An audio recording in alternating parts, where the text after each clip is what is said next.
Assalamualaikum. Hari ni Toyota Wish cantik tahun 2007, spek Jepang. Game baru lagi, tayar cantik lagi. Dia ada body kit ni, dia ada body kit. Barang cantik Barang cantik, kita buka sikit barang cantik ni. Dalaman pun kemah, seat balut belaka. Dia ada leather seat satu-satu model ni. Macam Fire lah, lebih kurang lah. Kata berminat boleh Roger ni, ada body kit. White body dia panggil.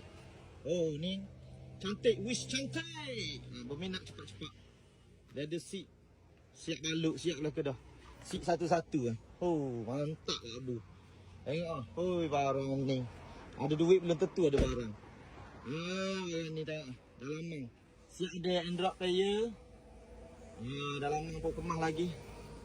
Berminat boleh Roger kita siap ada metal lagi. Metal bush ada, metal terbica ada. Barang memang barang ni. Cantik. Color silver. Boleh letak air lagi sini. Comel barang ni. Mak mana berminat boleh Roger. Boleh Roger dan memang insya-Allah. Mak mana mencari kereta boleh Roger kita. Barang kemah kening barang. Lama kemah. Ini 2.0 kali Wish. Barang cantik dengan bonnet siap ada lubang hidung dah. Enjin dah panas.